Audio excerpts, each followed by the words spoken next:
Bienvenidos a todos. Hoy tenemos el honor de contar en el canal con Guy Spier. Es de verdad un auténtico placer porque es algo que quería hacer desde hace mucho tiempo y por fin me ha dicho que sí a la entrevista. Hagámoslo, estupendo. Así que de verdad que es un placer. Si os suena el nombre Guy Spier, es porque goza de una reputación cada vez mayor en la comunidad de inversión en valor. Spier es famoso por haber pagado $650.000 junto con Mohnish Pabrai para comer con Warren Buffett. Su libro de 2014, The Education of a Value Investor, también está consiguiendo mucha popularidad y actualmente cuenta con una reseña de 4 estrellas y medias leído por 693 personas en Amazon. Spier nació en Sudáfrica y estudió en la City of London Freeman School. Después consiguió un MBA por la Universidad de Harvard. Empezó como gestor en 1997 con 15 millones, principalmente de su familia y de sus amigos. Desde entonces gestionó y acumuló una rentabilidad increíble respecto al S&P 500. Guy Spier cuenta como vehículo de inversión su empresa Aquamarine Capital, que es una asociación de inversión inspirada por la colaboración inicial de Warren Buffett. Aquamarine es bastante restrictiva a la hora de elegir para quién se gestiona el dinero y la información del fondo se facilita solo bajo solicitud. Esa era un poco la presentación. Y ahora quiero lanzar la primera pregunta. Es una pregunta un poco peculiar, pero me gustan estos temas, así que voy a ella. Hay unos libros estupendos en la colección que se llama Sixta-Stakam, y ahí el autor dice que tienes que ser más humilde que una brizna de hierba y más tolerante que un árbol. Si te tuviera que preguntar sobre tu carrera profesional, no me dirigiría a ti como celebridad, como escritor o como persona que comió con Warren Buffett, sino que hablaría con una persona normal y corriente y me gustaría saber qué es lo que está en el alma de Guy Spier. Pues mil gracias por esa presentación estupenda. Me encantaría conocer a esa persona de la que estás hablando, ¿eh? Suena genial. Eso es, sin duda. Yo tengo esa suerte ahora mismo. Siempre es fantástico escuchar tu currículum leído por otra persona y ver qué tal, ¿no? Qué tal suena. Vuelvo a leerla porque ya me adelantaste alguna de esas preguntas, puesto que hay que reflexionar sobre ellas. Hay que ser más humilde que una brizna de hierba y más tolerante que un árbol. Es una afirmación maravillosa. Me llamó mucho la atención cuando la leí. Y no creo que ni tú, ni yo, ni nadie que conozcamos sea más humilde que una brizna de hierba. Pero bueno, cuando hablamos del mundo de inversión, me parece que ahí el autor está expresando algo muy budista. Pero en el mundo de la inversión también está esa capacidad de actuar cuando se presenta una oportunidad, como decía Charlie Munger. Hay que contar con los recursos, con el efectivo necesario para poder responder acorde a esa oportunidad. Cuando hablamos de la humildad como esa brizna de hierba, creo que todos los que hemos estado en el mercado financiero durante más de 5 años o 10 años aprendemos esa lección de humildad, porque no hay nadie que creo que podría superar ese plazo sin aprender esa lección. Entonces, los que no aprenden, los que no son humildes, al final tienen que cerrar el chiringuito o dejar el mercado.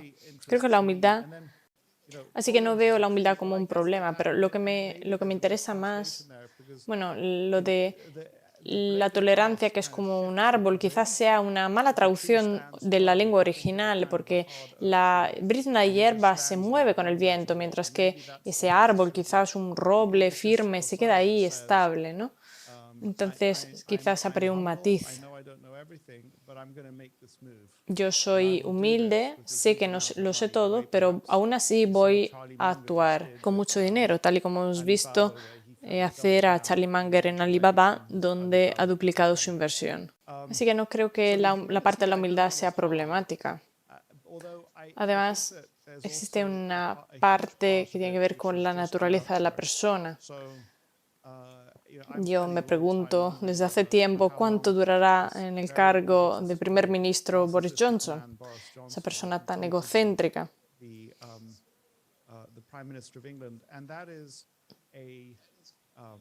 Es algo innato, esa característica que tiene. Y si me comparo con otras personas en el mundo de la inversión, puedo decir que tengo más predisposición que otros hacia la humildad, pero también es una forma de ser, también una costumbre de sentirme seguro ahí. Si uno se porta de manera humilde, la gente va a notarlo menos cuando te equivocas también. Creo que un ejemplo interesante en el mercado es el de Kathy de ARK Invest. Es una mujer, una voz bastante suave, pero es una persona muy egocéntrica. Cree que tiene razón siempre, básicamente en cualquier tema. Y mantener esa actitud, incluso cuando ves que no es así, y aún así quedarse firme, pues es una capacidad, una actitud que tiene mi amigo Monish Pabrai, que toma posiciones muy claras, muy firmes, actúa de forma valiente, a veces acierta de manera increíble, otras no, pero es muy sincero consigo mismo y con el mundo respecto a los errores que ha cometido. Y con sus inversores es muy claro, siempre dice, una de 3 decisiones que tome, lo más seguro es que sea un error. Pero bueno, te dejo con esto. Es un poco una falta de respuesta a tu pregunta, porque las mejores preguntas no tienen respuesta. Porque al fin y al cabo una pregunta es una respuesta en sí misma, de alguna manera. Tú has tomado mucho tiempo para plantear tu pregunta, así que lo siento, Iván, te he decepcionado. Tú querías conseguir una respuesta de mí en esta llamada y quizás me va a dar esa información que yo buscaba y lo único que me va a decir es fantástica pregunta. Sí, exactamente, justo he conseguido eso, que no he recibido la respuesta. Pero bueno, algunas entrevistas vierten siempre sobre una única pregunta, que es ¿qué es lo que motiva tu vida? Y esa cita que tú has sacado es algo que deberíamos poner en la pared y seguir toda la vida. Más humilde que una brizna de hierba. Y debería añadir la parte de ser más resistente que un árbol, diría más bien, en vez de tolerante. Entonces tienes que decir si moverte con el viento o quedarte firme ante el viento. No siempre queda claro, así que tenemos que decidir cuál de los dos seguir. Si seguimos preguntándonos esto, vamos a mejorar en los dos casos. Y como decía, plantear esa pregunta, responder a esa pregunta es perfecto, es una cita maravillosa. Yo no soy ningún experto de poesía, pero creo que todos, si queremos vivir una vida completa, deberíamos estar expuestos a la poesía y esa cita es totalmente poética, es un regalo para quien la lea. Así que gracias a quien escribió esa cita y muchas gracias por leerla. Siento no haberte contestado, Iván. Que va, no te preocupes, así está perfecto. En mi opinión, tu respuesta más bien tu falta de respuesta, refleja mucho la forma en la que tú has vivido estas palabras a lo largo de tu vida, ¿no? De cómo te planteas la vida. Tú eres muy transparente, muy sincero, muy reflexivo también. Creo que todas esas características están ahí incluidas en esa cita. Mil gracias, Michael. Es un punto muy válido. En mi opinión, la humildad es una herramienta tanto para la vida como para los negocios. Para los estadounidenses es muy común decir, soy el mejor del mundo. Y hace poco había un presidente que era así, ¿no? Pero a largo plazo el objetivo debería ser justo bajar un poco el listón, verse de manera humilde. De esa forma uno tiene más oportunidad para correr riesgos. También hay humildad falsa, ¿no? Gente que finge ser humilde. Pero yo creo que es un sitio seguro donde estar.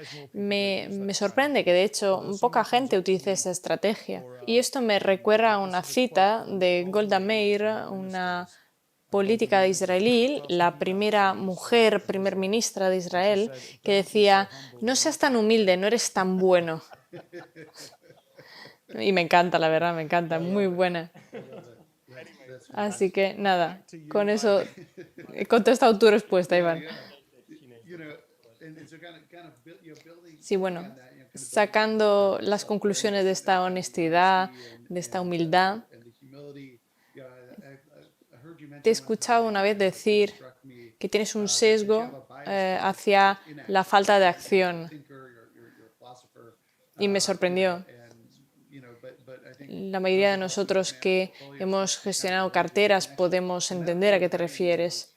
La metáfora que yo mismo suelo utilizar es una de béisbol. No sé si vosotros conocéis bien cómo funciona, pero supongo que hay gente de Estados Unidos que nos está siguiendo. Yo jugaba como un jugador de campo y eso implica estar mucho tiempo de pie. Es una forma de concentración relajada. Tienes que estar pendiente del viento, de la situación, de la puntuación, del lanzador, del partido en general, de todas las situaciones que se vienen a crear. Pero no hay mucho movimiento. Normalmente igual te llega la pelota 2, 3 veces. Igual solo una vez es clave. Así es como veo yo la inversión. Tú estás ahí en la situación, pendiente de lo que está pasando. Nunca sabes cuándo llegará la oportunidad. Pero tienes que dar pequeños pasos ahí y allá, esperando esa oportunidad para que llegue. Porque igual hay una pequeña probabilidad mayor que esa oportunidad llegue si haces eso o haces lo otro. Parece falta de acción. Entonces, cuando escuché que tú tienes ese sesgo contra la falta de acción, es una falta de acción activa, muy activa. Por eso me pregunto, ¿cuál es para ti ese catalizador, lo que te permite decir, vale, ha llegado la pelota, ¿cómo paso de esa falta de acción a la acción? ¿Cómo tomas las decisiones? Voy a tener que seguir un poco más con tu metáfora del béisbol. El vivir en la parte noreste de Estados Unidos, una vez al año más o menos, me gustaba, bueno, me sigue gustando ver el partido de los Red Sox contra los New York Yankees. Son partidos interesantes, a menos. Bueno, diría que me gustan un poco más los Yankees que los Red Sox. Son muchos enemigos, ¿eh? Y en Nueva York tienen una forma muy concreta de decir que los New York Yankees no son buenos, y es un juego de palabras. Yo estudié en Inglaterra y estaba en un equipo de cricket con la misma función de outfield. Y empezaba a soñar, esperando que la pelota llegara hacia mí. Vamos, se me daba fatal el cricket. El cricket es un poco una versión inglesa del béisbol. Y tu metáfora Me ha encantado, la verdad, no lo había escuchado nunca. Eso de que es una concentración relajada, de estar pendiente, mientras tu mente está ahí trabajando lejos de esa acción. Es una metáfora que me ha gustado mucho. Creo que debería seguir reflexionando sobre ella. Y me gustaría darte una perspectiva distinta. Existe un modelo del cerebro humano y eso nos ha permitido separarnos de los reptiles y evolucionar. Podemos hablar de un cerebro reptiliano, un cerebro mamífero, el cerebro moderno. Cuando las cosas van mal, cuando todo es caótico, mucho de nuestro comportamiento está controlado por ese cerebro reptiliano, que es lo que nos permite huir o quedarnos ahí estancados.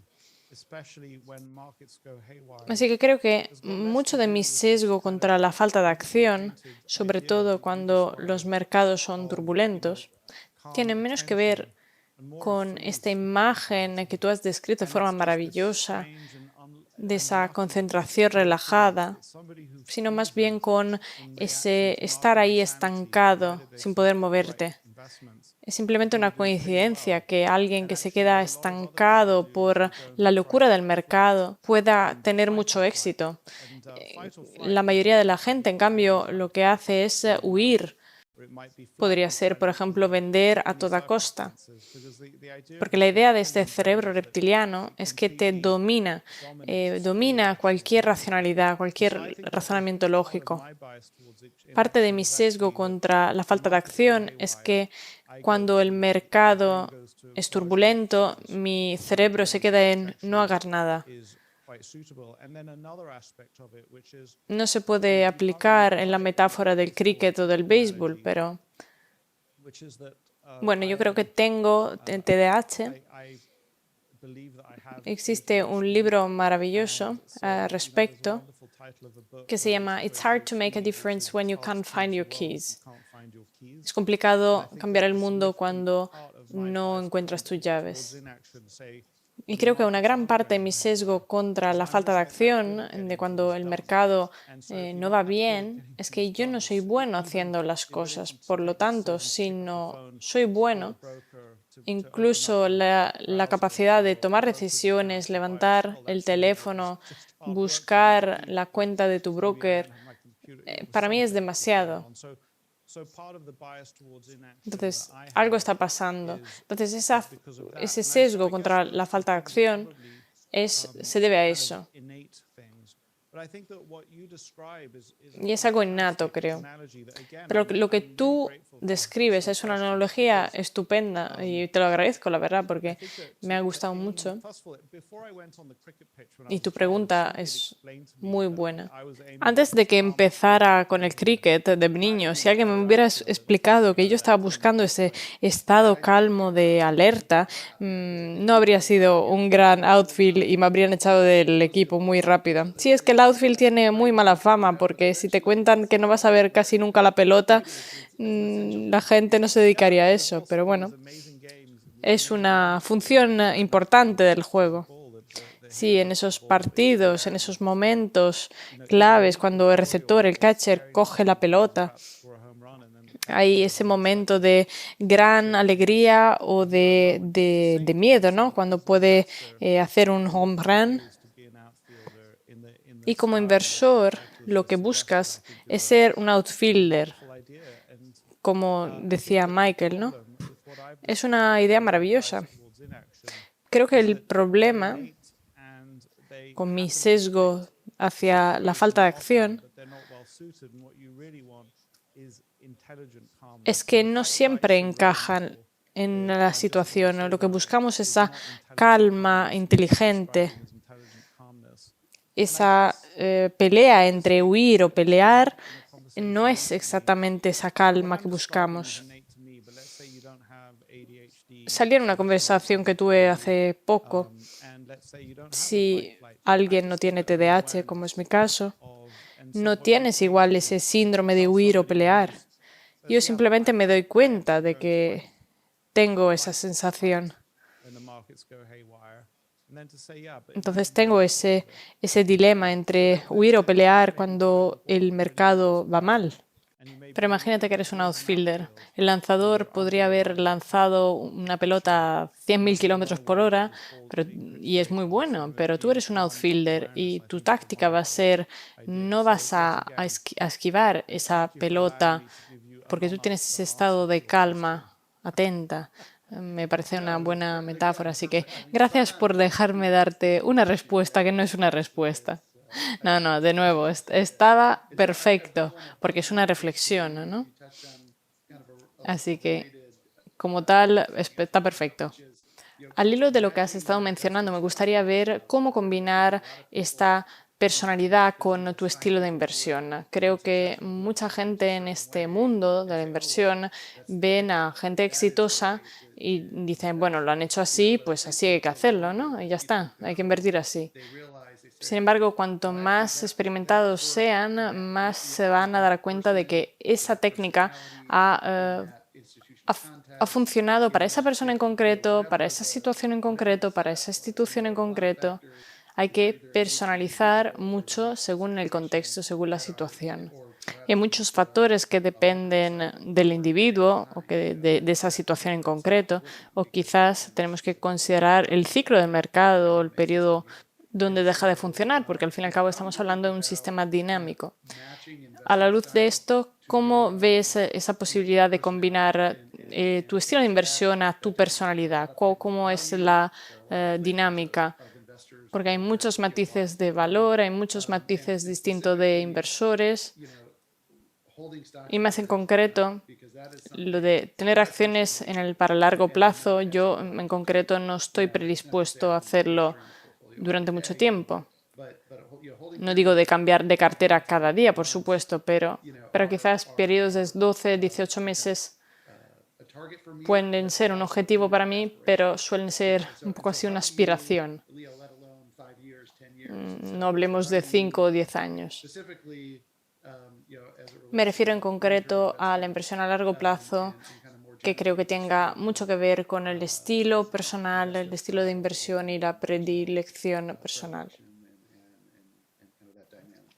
Bueno, te voy a decir lo siguiente. Ante todo, diría que se trata de una respuesta de verdad, no una respuesta no respuesta. Sabía que lo íbamos a conseguir, sin duda. ¿Cómo sabes cuál es el nivel adecuado de concentración en tu cartera?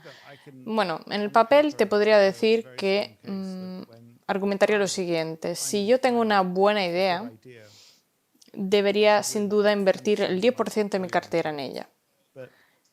Si hiciera eso y invirtiera el 10%, no creo, sin embargo, por cómo funciono yo, que pudiera soportar la volatilidad relacionada con esa inversión.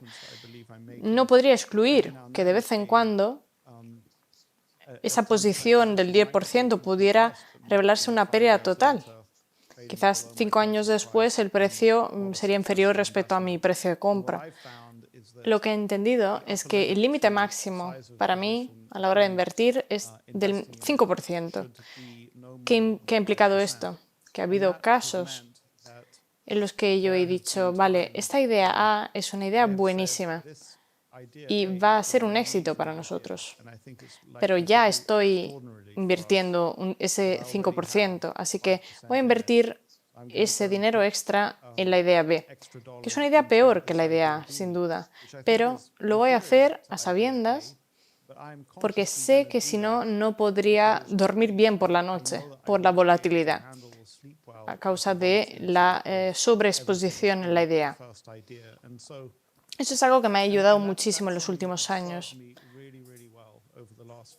Hace algunos años tenía una fuerte inversión en una empresa que quebró y fue una experiencia muy desagradable para mí. El error fue invertir demasiado en ella. Por lo contrario, en los últimos 2 o 3 años tenía ideas donde había invertido y perdieron un 50% más de su precio. Aún así, pude dormir perfectamente porque había invertido de forma proporcionada. Por eso, invertir de manera acorde a tu personalidad es una lección importantísima para los inversores, que al fin y al cabo son exploradores de su sitio interior. El segundo punto que quería mencionar es una idea que me comentó un profesor que se llama Milo Jones, un profesor de estudios de títulos en la Universidad de Polonia. Él viene a mi conferencia de inversión en valor de Value Investing cada año. Es una persona muy inteligente, también es un inversor de Value Investing.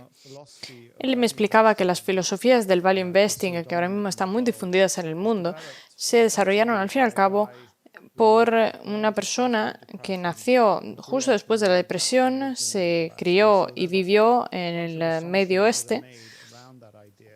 Y esas ideas tienen que ver con la estabilidad política de los estados donde se invierte. Lo que quiere decir es que si tú quieres invertir en China, en Turquía, en Sudáfrica y en Argentina, puedes estar seguro de que sea así. El sistema que Warren Buffett creó para sí mismo funciona porque él miraba con la perspectiva desde el Medio Oeste. Y no estoy seguro de si yo, Guy Spier, aquí, que estoy en Suiza, pudiera hacer lo mismo. Al fin y al cabo, Suiza no es tan diferente del Medio Oeste. Pero si, por ejemplo, tú eres un inversor y estás en Singapur, en Estambul, o de otras partes del mundo, y no inviertes solo en Estados Unidos, no sé si podrías usar los mismos principios del value investing. Es un poco una idea de seguir así por defecto sin preguntarte de verdad si esos principios son útiles, ¿no? Tenía una tercera respuesta aquí preparada, pero no reconozco mi propia letra. ¿Qué voy a hacer con eso? Madre mía.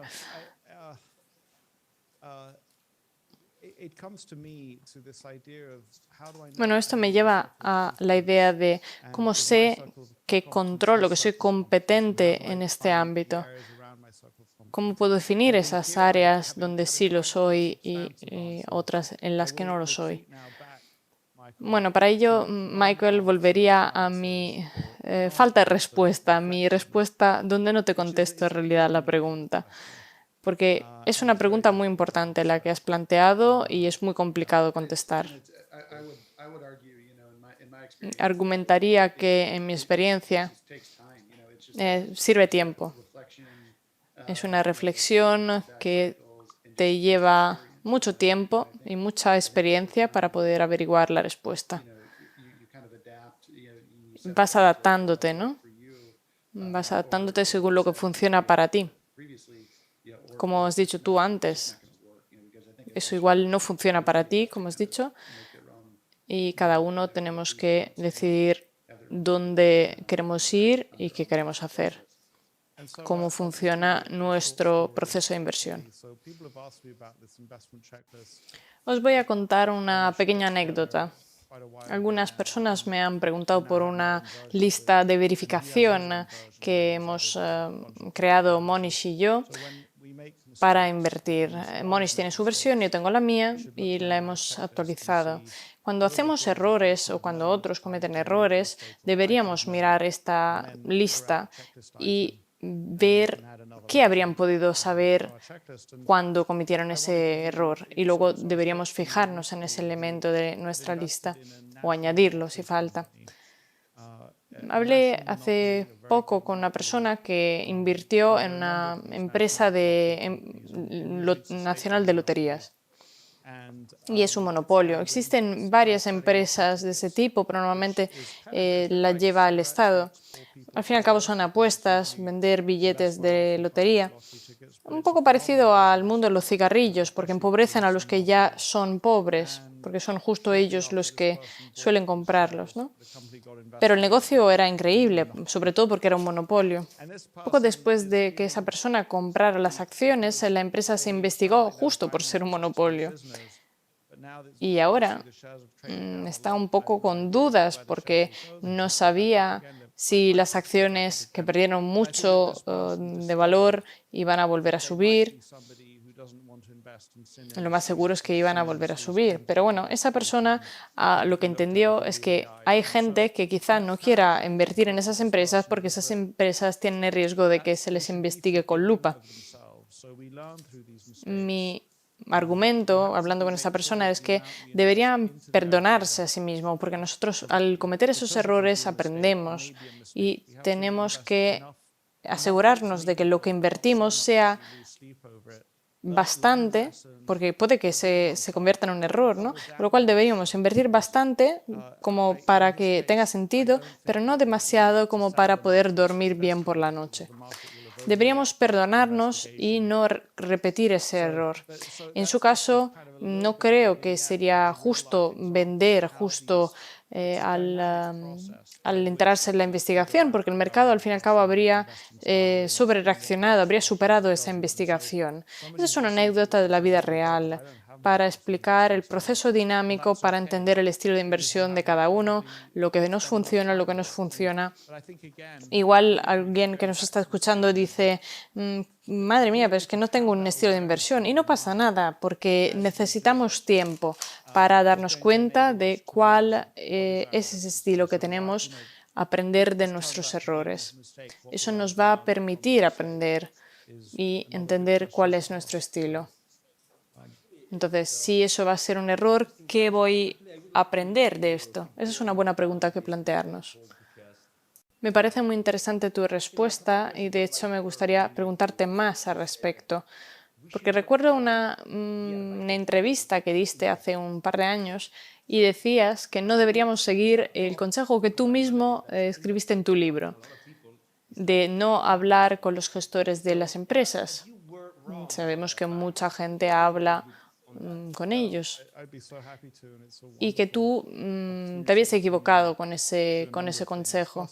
Sí, sería estupendo poder hablarte de eso y eso me permite hacer una serie de cosas. Ante todo, diciendo que me había equivocado y que fui un idiota, eso quizás aumenta mi flexibilidad mental, me compromete de manera pública a reflexionar más sobre mis pasos previos, porque todos estamos aprendiendo y la forma en la que aprendemos y cambiamos de idea es la señal justo de que estamos aprendiendo.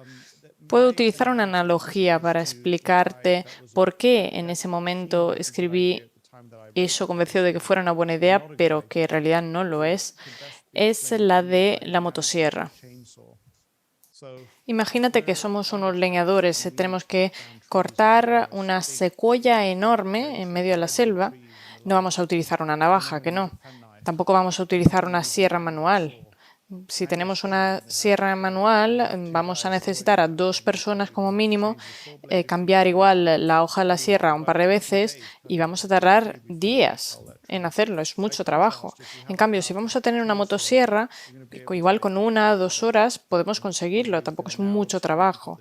Lo que pasa es que si no utilizamos bien esa motosierra, quizás vamos a cortar la pierna al compañero, igual lo decapitamos. Vamos, es una herramienta muy compleja que hay que utilizar con cuidado.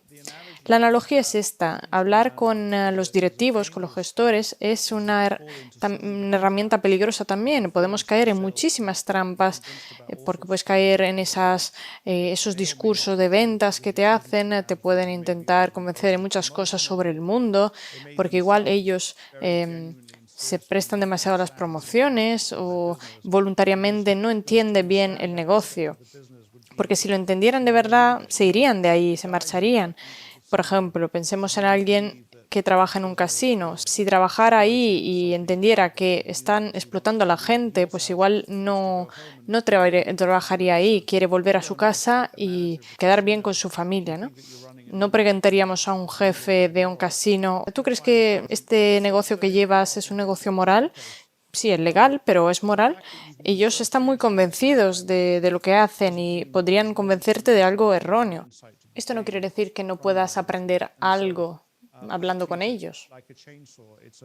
Para mí, entonces, es una motosierra. Es una herramienta muy útil Es genial utilizar esa información, pero hay que usarla con cuidado. Hay que necesitar mucho conocimiento para poderla utilizar. Decir no hablar con los directivos es algo muy blanco-negro y no creo que el mundo sea así, blanco-negro. Entonces, aquí está la actualización y me gustaría aprovechar la ocasión para pedir disculpas a los lectores. Iván y Michael, si en algún momento queréis escribir un libro, hay muchos aspectos positivos que escribir un libro te ofrece. Una de las cosas es sin duda lo que en alemán se dice mühsam, que decir algo molesto. Bueno, no es totalmente molesto, pero algo con el que tienes que lidiar. Eso porque muchas personas han leído mi libro y quieren conocer a la persona que lo escribió. Pero esa persona existió en 2014 y ha seguido adelante desde entonces, pero el libro no se ha quedado ahí estancado. Y por cierto, mi agente me pidió que escribiera otro libro. Sin embargo, yo considero que soy una persona que solo tiene un buen libro. No me siento un autor natural. No soy William Lewis, no soy William Green. Entonces, quizás lo que podría hacer es escribir una actualización de ese libro, donde se puedan corregir esos grandes errores que cometí. Es interesante. Y estamos llegando al final de esta entrevista y me gustaría compartir contigo una anécdota. Hace mucho tiempo tenía un profesor de Kenjutsu y él me decía que si sacas una foto, digamos que la sacabas hace 3 años y ahora vuelves a ver esa foto, estabas practicando. Es una foto de ti mientras estabas practicando. Y si hoy en día te sigue gustando esa foto, quiere decir que tú no has aprendido nada, por lo que no te puede gustar esa foto. Es un poco una analogía de lo que estás comentando tú. Y a mí me gustó la respuesta y la tuya también, está genial. Tus no respuestas estaban muy bien, pero la última ha ido al grano, ha estado genial. Me ha encantado. Bueno, me gustaría reflexionar un poco lo que has dicho, porque es de nuevo una idea muy poética, muy bonita, y va muy bien de la mano con lo que estaba diciendo, que si no cambias de idea, no estás creciendo, no estás evolucionando. Tenemos que crear ese ambiente para poder crecer. Y si ves esa foto de ti practicando, haciendo una actividad en la que ves la calidad y no te gusta, está muy bien. Si, por ejemplo, Roger Federer se viera a sí mismo jugando a los 14 años, diría, madre mía, qué mal jugaba. Sí, es esa idea de crear ese ambiente donde podemos crecer. Es una idea muy sencilla, pero me di cuenta de que es así hace al menos 10 años. Somos todos seres egocéntricos. Y si me levanto delante de un público y digo, yo pienso, puntos suspensivos, o mi opinión es, puntos suspensivos, cuanto más lo haga, más difícil será para mí cambiar de postura, sobre todo si ha sido así delante de todo un público. Entonces, mi consejo sería, en vez de decir yo pienso, yo creo, sería más bien decir, esta persona X, fulanito, piensa lo siguiente, cuando nos preguntan nuestra opinión. En vez de decir la nuestra, podemos limitarnos a decir lo que cree otra persona. Por ejemplo, podremos decir una persona de izquierdas piensa esto, una persona de derechas piensa lo siguiente. Yo tiendo a estar de acuerdo con la persona de izquierdas, por ejemplo, y eso nos deja mucho margen de maniobra para poder cambiar de ideas si lo necesitáramos. Creo que es una costumbre muy positiva. Así que gracias porque me hace sentir mejor por haber tomado esa postura tan radical en el libro. Mirando hacia atrás digo, madre mía, qué inútil era. No, que va, Guy. Mil gracias, Guy. Ha sido un placer escucharte. Es algo que quería hacer desde hace mucho y por fin lo hemos conseguido, así que de verdad muchas gracias. seguro que nuestro público va a estar encantado también. No sé si Michael quieres añadir algo. Sí, aprecio muchísimo tu tiempo y las perspectivas que has compartido con nosotros. Sin duda todos nosotros tendríamos alguna cartera del pasado que si la miráramos nos llevaríamos la mano a la cabeza, ¿no? Sin duda esa es otra aplicación de esa idea. Así que me ha gustado, mucha sabiduría, mucha humildad, pero también firme como un árbol. Así que muchas gracias, Guy. Y con eso ya podemos pasar a la masterclass. Muchas gracias por tu tiempo, Guy. Muchas gracias por la invitación a los dos y por las preguntas muy buenas. Pues muchísimas gracias a todos. Espero que os haya gustado el episodio. Ha sido para mí realmente una maravilla. Es un placer escuchar a Guy. Y, en fin, acordaros que si os gusta el contenido que hacemos, si os apetece pues, moverlo por redes y darnos un like y todo esto, pues ahí sabéis dónde está y cómo hacerlo. Muchísimas gracias por todo. Nos vemos en el siguiente episodio. Gracias a todos.